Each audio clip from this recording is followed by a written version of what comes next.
ನಾನು ನಮ್ಮ ದೋಸ್ತ ಇವತ್ತು ಕಾರ್ಣಿಕ ಕೇಳಕ್ಕಾಗಿ ಮೈಲಾರಕ್ಕೆ ಹೋಗಿದ್ವಿ. ನಮಸ್ಕಾರ ಕರ್ನಾಟಕ, ನಾನು ಕನ್ನಡಿಗ ಕೊನೆ ತನಕ ಅಂತ ಹೇಳ್ತಾ ನಾನು ಇವತ್ತು ಸಂಜೆ ಮಸ್ತಾಗಿ ರೆಡಿಯಾಗಿ ಬೇಗ ಬಸ್ ಸ್ಟಾಂಡ್ ಬಂದೆ. ಹಾಗೆ ನಮ್ಮ ದೋಸ್ತ ಸಿಕ್ಕ, ಅವ್ನು ಬರತ್ಲೆ ಹಾಗೆ ಬಸ್ ಬಂತು. ಹಾಗೆ ಇಬ್ಬರು ಬಸ್ ಹತ್ಕೊಂಡು ದೈವ ನುಡಿಯಾದ ನಮ್ಮ ಮೈಲಾರ ಲಿಂಗೇಶ್ವರನ ಕಾರಣಿಕೋತ್ಸವವನ್ನು ಕೇಳಕ್ಕೆ ಮೈಲಾರಕ್ಕೆ ಬಂದ್ವಿ. ಬರ್ತಿದ್ದಂಗೆ ನಮ್ಮ ತಮ್ಮಾರ್ ಸಿಕ್ಕರು. ಅದೇ ಖುಷಿಗೆ ಅವ್ರ ಜೊತೆ ಒಂದು ವಿಡಿಯೋ ಮಾಡ್ಕೊಂಡು ಮತ್ತೆ ಮುಂದೆ ಸಾಗಿದ್ವಿ. ದೈವವು ನುಡಿಯುವ ಕಾರ್ಣಿಕ ಎಂಬ ಒಂದೇ ಒಂದು ವಾಕ್ಯಕ್ಕಾಗಿ ಲಕ್ಷಾಂತರ ಭಕ್ತಜನ ಸಾಗರವು ಲವಲವಿಕೆಯಿಂದ ಕಾದು ಕುಳಿತಿತ್ತು.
ಶಿವನ ಸ್ವರೂಪದಂತೆ ಕಾರ್ಣಿಕ ನುಡಿಯುವ ದೈವವು ಬರುತ್ತಿದ್ದಂತೆ ಲಕ್ಷಾಂತರ ಭಕ್ತಜನ ಸಾಗರವು 7 ಕೋಟಿಗೋ ಚಾಂಗಮಲ ಎಂದು ಕೂಗಿತ್ತು.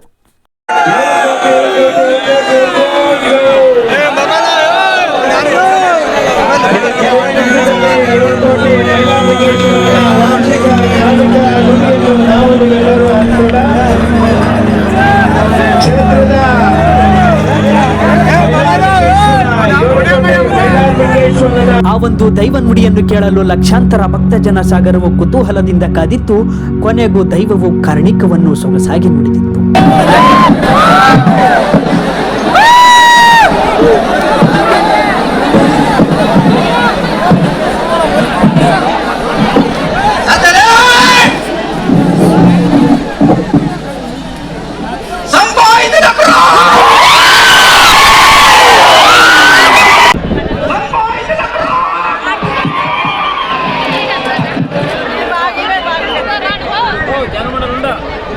ಕೊನೆಗೂ ದೈವ ನುಡಿಯನ್ನು ಕೇಳಿದ ಸಂತಸದಿಂದ ನಾನು ಮತ್ತೆ ನಮ್ಮ ದೋಸ್ತ ಮನೆಗೆ ಹಣ್ಣು ಕೈ ಮಾಡಿಸ್ಕೊಂಬರ್ರಿ ಅಂತ ಹೇಳಿದ್ರು.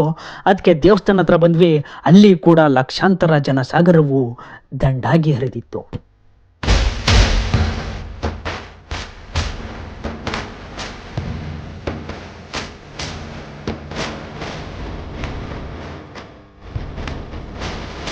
ದೇವಸ್ಥಾನದ ಹತ್ರ ಬರ್ತಿದ್ದಂಗೆ ಭಕ್ತ ಜನ ಸಾಗರವು ನೂಕು ನುಗ್ಗಲಿನಿಂದ ದಣಿದು ಬರುತ್ತಿತ್ತು.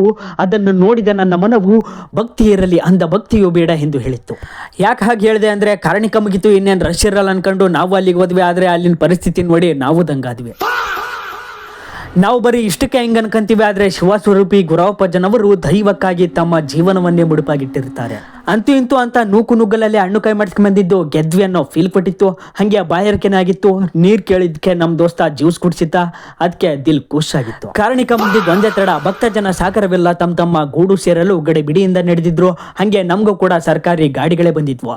ಅದಕ್ಕೋಸ್ಕರ ಬೇಗ ಬಂದು ನಾವು ಬಸ್ ಹತ್ಕೊಂಡು ನಮ್ಮ ಊರಿಗೆ ಬಂದೆ ಅಂತ ಹೇಳ್ತಾ ಈ ವ್ಲಾಗ್ನ ಇಲ್ಲಿಗೆ ಮುಗಿಸ್ತಾ ಇದ್ದೀನಿ. ಇದೇ ರೀತಿ ಕಂಟೆಂಟ್ಗಾಗಿ ದಯವಿಟ್ಟು ಸಬ್ಸ್ಕ್ರೈಬ್ ಮಾಡಿ.